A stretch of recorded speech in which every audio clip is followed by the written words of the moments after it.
Sir ಬನ್ನಿ ನಿಕ್ಕೊಂಡು ರಾಜನಾಗೆ ಬಂದ ಗಿಲ್ಲಿ, ಜೈ ಗಿಲ್ಲಿ.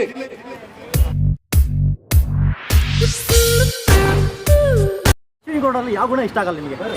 ಅದೊಂದು ನಾಯಿಗಿತ್ತು ಕೇಳು ಸರ್. ಅವಳು ಹೇಳಕ್ಕೆ ತಾಯಿ ಅಮ್ಮ ವಾಗಕ್ಕಿಂತ ಮಣ್ಣು ಪಾತ್ರೆಗೆ ಇಟ್ಕೊಂಡ್ರು ಆಚೆಗಿತ್ತು. ಶಕುನಿ ಅವಳು ನಾಟಕ ಬಣ್ಣ ಅಂದ್ರೆ ಭಯಂಕರ ಬಣ್ಣ. ಅವಳು ಗೆಲ್ಲಕ್ಕೆ ಯಾರು ಬೇಕಾದ್ರೂ ತುಳಿದಾಳೆ. ಬಿಗ್ ಬಾಸ್ ನೋಡ್ತೀರಾ? ನೋಡ್ತೀನಿ ಸರ್. ಯಾರು ಇಷ್ಟ? ಸರ್ ಗಿಲ್ಲಿ ಯಾಕೆ? ಯಾಕಂದ್ರೆ ತುಂಬ ಒಳ್ಳೆ ವ್ಯಕ್ತಿ ಸರ್. ಅವನ ಮಾತು ಕಾಮಿಡಿ ಇರ್ಬೋದು, ಅವನ ಸದ್ಯತೆ, ಅವನ ನಿಯತ್ತು ಅವನ ಎಲ್ಲೋ ಕಾಪಾಡ್ತಾರೆ ಸರ್. ಅಲ್ಲಿರೋದು ಅಶ್ವಿನಿ ಮೇಡಮ್ ಅವರು. ಒಂದೇ ಮಾತು ಹೇಳ್ತೀನಿ ಮೇಡಮ್, ಶಕುನಿ ಅವಳು ನಾಟಕ ಬಣ್ಣ ಅಂದರೆ ಭಯಂಕರ ಬಣ್ಣ. ಅವಳು ಗೆಲ್ಲಕ್ಕೆ ಯಾರನ್ನ ಬೇಕಾದ್ರೂ ತುಳಿದಾಳೆ ಅಂತೇಳು. ಕಾವ್ಯ ಒಳ್ಳೆ ಸ್ನೇಹಿತರು, ಮುಂದೆ ಮ್ಯಾರೇಜ್ ಆಗ್ಬೋದು, ಒಳ್ಳೆ ಕ್ಲೋಸ್ ಫ್ರೆಂಡ್ ಆಗ್ಬೋದು. ಅವರು ಸಪೋರ್ಟ್ ಮಾಡಿದ್ರೆ ಗಿಲ್ಲಿ ನಂಬರ್ 1. ಯಾಕಂದರೆ ಒಳ್ಳೆತನ ಇದೆ, ಅವಳಲ್ಲೂ ಒಳ್ಳೆತನ ಇದೆ. ಅದನ್ನೇ ಕೇಳಿ ಥರ ಬದಲಾಯಿಸೋದು ಅಶ್ವಿನಿ ಮೇಡಮ್. ಬಾಕಿಯವರೆಲ್ಲ ಬಿಡಿ ಗೊತ್ತಲ್ಲ ಹೋಗ್ತಾರೆ, ಅವ್ರದ್ದೇನಿಲ್ಲ. ಈ ಕೇಳಿ ಯಾವಾಗ ಆಚೆ ಕಡೆ ಹೋಯ್ತಾಳೆ ಟಾಪಲ್ಲಿ ಬರ್ತಾನೆ ಗಿಲ್ಲಿ. ಓಕೆ, ಒಂದು ಸೆಕೆಂಡ್. ಅಶ್ವಿನಿ ಗೌಡರಲ್ಲಿ ಯಾವ ಗುಣ ಇಷ್ಟ ಆಗಲ್ಲ ನಿಮಗೆ? ಅದೊಂದು ನಾಯಿಗಿತ್ತು ಕೇಳು ಸರ್.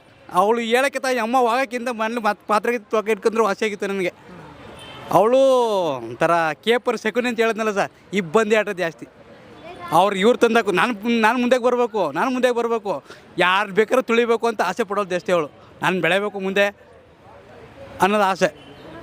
ಇನ್ನು ಅಶ್ವಿನಿ ಗೌಡ ವಾರ ಇಡೀ ಸೈಲೆಂಟ್ ಆಗಿರ್ತಾರೆ. ಸಾಟರ್ಡೆ ಸಂಡೇ ಬಂದರೆ ಅಲ್ಲ, ವಾರ ಇಡೀ ಹುಲಿ ಥರ ಆಡ್ತಾರೆ. ಸಾಟರ್ಡೆ ಸಂಡೇ ಬಂದು ಸೈಲೆಂಟ್ ಆಗಿರ್ತಾರೆ ಸರ್. ಈ ವೀಕಲ್ಲಿ ನೋಡಿದೆ ಎಲ್ಲ ಕಂಟೆಸ್ಟೆಂಟ್ಗಳು ಗಿಲ್ಲಿ ಮೇಲೆ ಅಪರಾಧ ಹೊರಿಸ್ಕೊಂಡ್ರು. ಬಟ್ ಹಿಂದೆ ನಡೆದಿತ್ತಲ್ಲ ಸರ್, ಅದು ಯಾವನ್ನೂ ಜ್ಞಾಪಕ ಇಟ್ಕೊಂಡಿಲ್ಲ ಅವರು. ನೆನ್ನೆ ಎಷ್ಟು ಬೇಜಾರಾಗುತ್ತೆ ಸರ್ ನೋಡಿ ಈ ಕಾರ್ಯಕ್ರಮನೇ.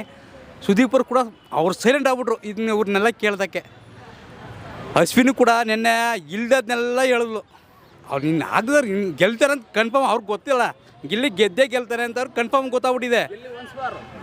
ಗಿಲ್ಲಿ ಗೆದ್ದೇ ಗೆಲ್ತಾರೆ ಅಂತ ಅವ್ರಿಗೆ ಎಲ್ರಿಗೂ ಗೊತ್ತಾಗಿದೆ. ಆಚೆ ಕಡೆ ಇಡೀ ಕರ್ನಾಟಕನೇ ಅವ್ರು ಗೆದ್ದು ಬರಲಿ ಅಂತ ಅವ್ರ ಆಶೀರ್ವಾದ ಚೆನ್ನಾಗಿದೆ ಸರ್. ಕಾವ್ಯ ಗೆಲ್ಬೇಕು ಮೇಡಮ್, ಕಾವ್ಯ ಗೆಲ್ಬೇಕು 100% ಮೇಡಮ್. ಗಿಲ್ಲಿ ಗೆದ್ದೇ ಗೆಲ್ತಾರೆ. ಸಪೋರ್ಟ್ ಕೊಟ್ಟಿರೋದು ಗಿಲ್ಲಿನೇ. ಈಗ ನಿನ್ನೆ ಸುದೀಪ್ ಸರ್ ಇಂಡೈರೆಕ್ಟ್ ಆಗಿ ಗಿಲ್ಲಿ ನೀನು ಗೆಲ್ಲು ಅಂತ ಹೇಳಿದ್ದಾರೆ. ಖಂಡಿತ ಸರ್, ಇಂಡೈರೆಕ್ಟಾಗಿ ಹೇಳಿದ್ದಾರೆ. ಯಾಕಂದರೆ ಅವನು ಒಳ್ಳೆತನ, ಅವ್ನು ನಡ್ಕೊಳ್ಳೋ ರೀತಿಲಿ, ಅವ್ನು ಕೊಡ ಮರಿದಿಲಿ, ಅವ್ನು ಒಳ್ಳೆತನ ಎದ್ದು ಬಂದ ಕಾಣ್ತದೆ. ಈ ಕಾವ್ಯನ ಅವರು ಕಿಚಾಯಿಸ್ಬೋದು, ರೇಗಿಸ್ಬೋದು, ಯಾವತ್ತೊಂದು ಹೆಣ್ತನ ಬಿಟ್ಕೊಟ್ಟಿಲ್ಲ. ಅವ್ನು ಯಾವ ರೀತಿ ಹೆಣ್ಮಕ್ಳಿಗೆ ಏನು ಗೌರವ ಕೊಡಬೇಕು ಅದೇ ರೀತಿ ಗೌರವ ಕೊಡ್ತಾನೆ, ಬೇರೆಯವ್ರಿಗಲ್ಲ. ಅಲ್ವ ಸರ್? ಓಕೆ, ಧ್ರುವ ಅಂತ ಹೇಳ್ತಾರೆ. ಧ್ರುವ ಅಂತ ಅವ್ನು ಬಿಡಿ ಸರ್, ಒಂಥರ ಕೋತಿ ಇದ್ದಂಗೆ ಅವರು. ಇಲ್ಲಿ ಈ ಕಂಬಂದು ಇವನು ಚೆನ್ನಾಗಿದ್ರೆ ಪಕ್ಕಕ್ಕೆ ನೆಗತ್ತಾರೆ, ಅಲ್ಲಿದ್ದ ಪಕ್ಕಕ್ಕೆ ನೆಗತ್ತಾರೆ ಅಷ್ಟೇ. ಅವ್ರದ್ದೇನು ತಾತ್ಕಾಲಿಕ. ಫೈನಲ್ ಲಿಸ್ಟಲ್ಲಿ ಗಿಲ್ಲಿ ಅವರು ಖಂಡಿತ ಬಂದೇ ಬರ್ತಾರೆ ಸರ್. ಇನ್ನು ಧ್ರುವಂತವರು ಆಗಾಗ ರಚಿತಾಗಿ ಬದಲಾಗ್ತಾರೆ, ಹೇಗನ್ನಿಸ್ತಿದೆ? ಒಂಥರ ಸಬ್ಗಿದ್ದಾರೆ ಸರ್. ಅವನು ಒಂದೇ ಮತ್ತೆ ಕೇಳ್ಬೇಕಂದ್ರೆ ಅವನು ಯಾವಾಗ ಅಂತಾನೆ ಯಾವಾಗ ಹೇಳ್ತಾನೆ ಅಂತ ಗೊತ್ತಿಲ್ಲ. ಒಂಥರ ಸಬ್ಗಿ, ಇವತ್ತು ಇಲ್ಲಿರ್ತಾನೆ ನಾಳೆ ಅಲ್ಲಿರ್ತಾನೆ. ಒಂದೇ ಮತ್ತೆ ಕೇಳ್ಬೇಕಂದ್ರೆ ಅವನೆಲ್ಲ ಬರಲ್ಲ ಸರ್. ಸಾರ್ ಇರ್ತಾರೆ ಈ TRP ಅವ್ನು ಮಾಡ್ಬೇಕಲ್ಲ. ಇವನು ಕಾಲ್ ಕೋಳಿ ಜಳ ಇರ್ತಲ್ಲ ಸರ್, ಇದು ಇಂಟ್ರೆಸ್ಟ್ ಆಗಿರುತ್ತೆ ಅಂತ ಅವ್ರು ಇಟ್ಕೊಂಡ್ರು ಅಷ್ಟೇ. ವಾರ ಹೋಗ್ಬೋದೇನೋ ಅಂತ ಅನ್ಕೋತೀನಿ ನಾನು.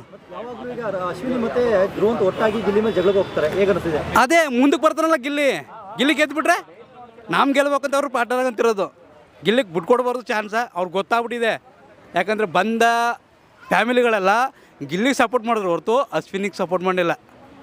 ಪ್ರತಿಯೊಂದು ಫ್ಯಾಮಿಲಿ ಬಂದು ಪ್ರತಿಯೊಬ್ರಿಗೆ ಗಿಫ್ಟ್ ಕೊಟ್ಟಿದ್ದಾರೆ, ಗಿಲ್ಲಿಗೆ ಯಾರಿಗೂ ಕೊಟ್ಟಿಲ್ಲ. ಇವ್ರಿಗೆಲ್ಲ ಮನಸ್ಸಲ್ಲಿ ಗಿಲ್ಲಿ ಗೆದ್ದೋಗೈತೆ, ಗಿಲ್ಲಿ ಗೆದ್ಕೊಂಡೇ, ಇವನ್ನ ತುಳಿಬೇಕು ಅಂತ ಈಗ ಟ್ರೈ ಮಾಡ್ತಾವ್ರು ಅಷ್ಟೇ.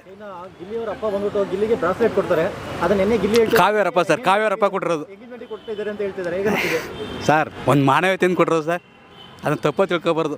ಅವ್ರು ಸರ್ ಅವ್ನಿಗೆ ಈಗ ಸ್ಟಾರ್ಟಿಂಗ್ ಕಾಮಿಡಿಗೆ ಇರೋದು, ಅದನ್ನು ಕಾಮಿಡಿ ತಗೋತಾರೆ ಹೊರತು ಸೀರಿಯಸ್ ತಗೊಳ್ಳಲ್ಲ. ಒಳ್ಳೆ ಅವ್ನಿಗೇನಪ್ಪ ಅಂದ್ರೆ ನಮ್ಮ ರಘುವಣ್ಣನ ಕಿತ್ಕೋಬೇಕು ಅಂತ ಭಾಳ ಆಟ ಆಡಿಸ್ತರು. ಅವಳು ಒಳ್ಳೆ ಸ್ನೇಹಿತರು ಸರ್, ಅವ್ರು ಯಾರೂ ಬಿಟ್ಕೊಡಲ್ಲ. ಅವ್ರು ಒಳ್ಳೆತನ ಚೆನ್ನಾಗಿದೆ. ಈಗ ರಘು ಮತ್ತೆ ಗಿಲ್ಲಿ ಕಾಮಿಡಿ ಹೇಗನ್ನಿಸ್ತಿದೆ ಸರ್? ರಘು ಇರೋದೇ ಗಿಲ್ಲಿಯಿಂದ. ಗಿಲ್ಲಿ ಇತ್ತು ಅಂದ್ರೆ ಇಡೀ ಕಾರ್ಯಕ್ರಮ ಅದ್ಭುತ ನಡುತ್ತೆ ಸರ್. ಗಿಲ್ಲಿ ಇರಬೇಕು ಮೇನಾಗಿ. ಪ್ರತಿ ಒಂದು ಎಪಿಸೋಡಲ್ಲೂ ಕೂಡ ಗಿಲ್ಲಿ ಟಾಪಲ್ಲಿ ಇರ್ತಾನೆ.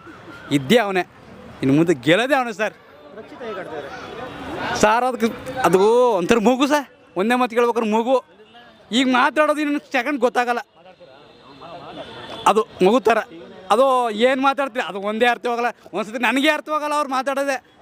ಒಂದು ಸಿಲಿ ಥರ ಆಡ್ತಾರೆ ಅವರು. ಏನೋ ಒಂದು ಕಾಮಿಡಿ ಪೀಸ್ ಇಟ್ಕೊಂಡ್ರ ಸರ್ ಅಷ್ಟೇ, ಕಾಮಿಡಿ ಪೀಸ್ ಇಟ್ಕೊಂಡ್ರೆ ಅವ್ರ ಮಾತು ಸುದೀಪ್ ಅವರೇ ನೆನ್ಸ್ಕೊಳಕ್ಕಾಗಲ್ಲ. ಭಾಳ ಅವರು ಒಂದ್ಸತಿ ಅವ್ರಿಗೆ ಯೋಚನೆ ಮಾಡ್ತಾರೆ ಏನು ಹೇಳೋದು ಅಮ್ಮ. ಎಷ್ಟೋ ಬಾರಿ ಅದು ವೈರಲ್ ಆಯ್ತು, ಕನ್ನಡದ ವೈರಲ್ ಆಗೋಯ್ತು, ಎಷ್ಟು ಅದ್ಭುತ ಬಂತು ಸರ್.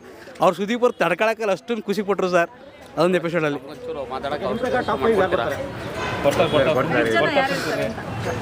ರಘುವರ್ ಇರ್ತದೆ, ಟೋಟಲ್ 5 ಜನ. ಗಿಲ್ಲಿ ಜೊತೆ 4 ಜನ ಯಾರು ಇರ್ತಾರೆ? ಕಾವ್ಯ, ಅಶ್ವಿನಿ ಇರ್ತಾಳೆ, ರಘು ಇರ್ತಾರೆ, ಅದು ಬಿಟ್ರೆ ರಕ್ಷಿತ್ ಇರ್ತಾರೆ. ಸ್ಪಂದನ ಔಟ್ ಸುಮ್ಮನೆ ಲೈಟ್ ಸರ್. ಅಶ್ವಿನಿ ಗೆಲ್ಬಾರ್ದು ಸರ್, ಅವಳು ಸಕುಣಿ, ಅವಳು ಅವಳು ಟಾಪ್ 5 ಬರೋಕ್ಕೆ ಯೋಗ್ಯತೆನೇ ಇಲ್ಲ. ಅವಳು ಬರಬಾರ್ದು ಅನ್ಕೊಂತೀನಿ ಅವಳನ್ನ, ಆ ಯೋಗ್ಯತೆನೇ ಇಲ್ಲ ಅವಳಿಗೆ.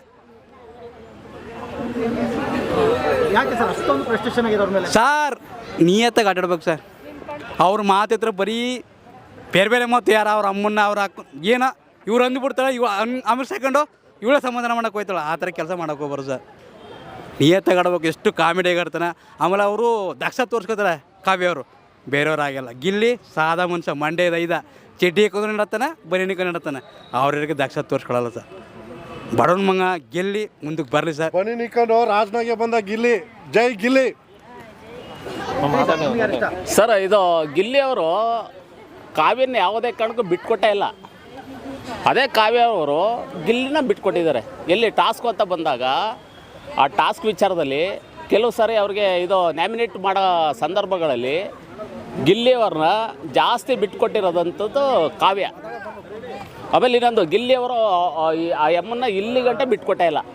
ಆಮೇಲೆ ಇನ್ನೊಂದು ಅಶ್ವಿನಿ ಗೌಡ, ಆ ಎಮ್ಮ ಇದು ಫಿಸಿಕಲ್ಲು ಸ್ಟ್ರೆಂತು ಫುಲ್ಲು. ಆದರೆ ಅವರು ಮಾತಾಡೋ ವಾಯ್ಸ್ಗಳು ಮಾತಾಡಿದ್ರೆ ಹೆಣ್ಮಕ್ಳು ನೀನು ತಾನು ಅದನ್ನೆಲ್ಲ ಅವರು ಉಪಯೋಗಿಸ್ಬಾರ್ದು. ಏನು ಗೊತ್ತಾ, ಎಲ್ಲರೂ ಹೆಣ್ಮಕ್ಳು ಅಂದಾಗ ಅವ್ರಿಗೆ ಅಕ್ಕ ತಂಗಿಯರು ಎಲ್ಲರೂ ಇರ್ತಾರೆ, ಅವ್ರ ಫ್ಯಾಮಿಲಿನೂ ನೋಡುತ್ತೆ.